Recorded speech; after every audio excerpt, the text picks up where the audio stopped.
Okay, so here we have a Newton MessagePad. It's a MessagePad, not a 100, so it's just plain old Newton MessagePad. And when we turn it on, we get this cool pattern, this garbled pattern here. So the unit turns on, but it cannot display anything on the screen. It looks like it's trying to do something, but it's really not. And then we don't hear the startup chime. So today we're going to see if we can't get this Newton back in working order. Okay, so we have the back case off the Newton MessagePad, and today we're going to attempt to replace two capacitors inside this Newton. The first is this guy right here.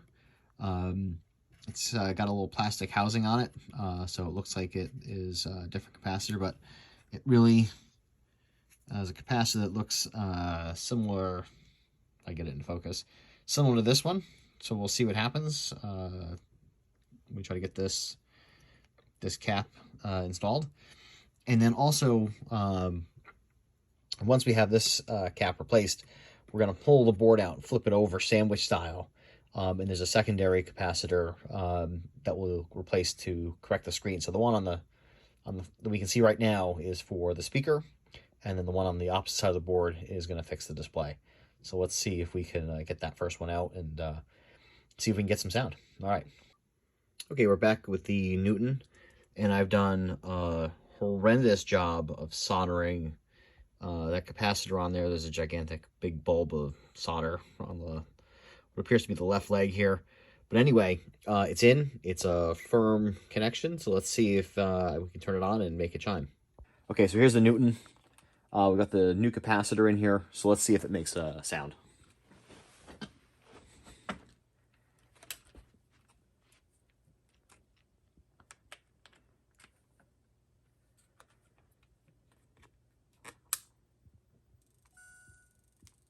All right, 50% done. Let's go for the other 50%. Let's get this screen working. Okay, so here we have the Newton. At this point, it's opened up like a sandwich, so we've removed the screws that go through the system board. And the top of the Newton is on the far left of the picture here, and the bottom of the Newton is about midway of what you can see right here. The bottom of the Newton is right here. And so what happens is the system board folds back this way. So we have the card reader slot is being over here on the right, and the top of the Newton is over here on the left. And there's one more capacitor that we need to replace in this unit, and that is this guy right here. This capacitor is the one that's causing the screen to fuzz out. So we're going to replace that one next and see if we can't repair this Newton.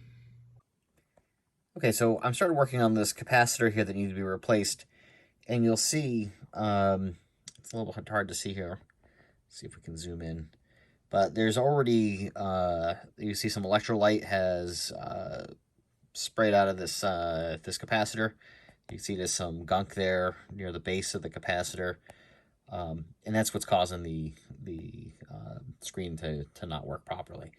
So we're gonna finish getting this guy out, and we'll put in the new one, and let's see what that does to fix it. Okay, Newton friends, so here we are.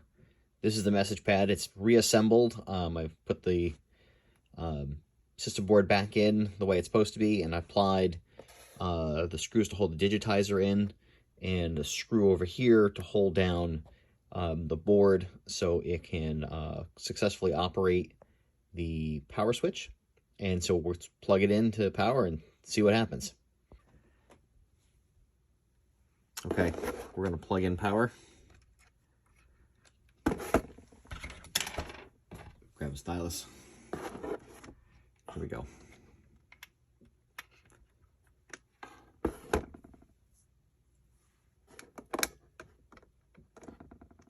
Heck yeah! We got a chime in the screen. Does the digitizer work?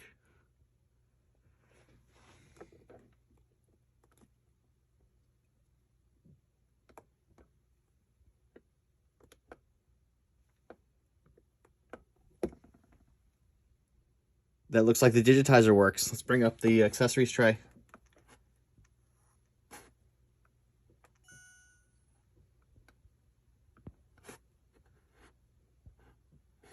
that looks pretty cool. Prefs. And what do we got here in prefs? Let's go to maybe memory. Yeah, I'd say that looks pretty good to me. Time to button her up, call it a day. And so here's the MessagePad. It's been completely reassembled at this point. So we can see here that it is in fact a H1000 and manufactured in 1993. So what we'll do now is we'll go ahead and turn it on, and let's take a look at the version of Newton OS that's on here.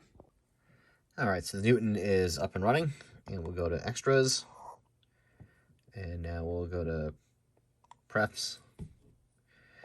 And we can see here the preference screen. Sorry, there's a bit of a glare here, but we can see the preference screen, and we do see that this is Newton OS 1.0. So this is the original Newton OS on the original Apple Newton MessagePad.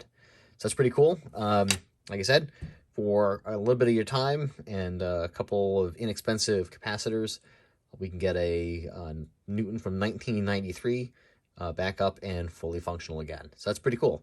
Thanks everybody for watching. This is Alan at Smartphone Fanatics. Thanks a lot, and enjoy the rest of your day. So long.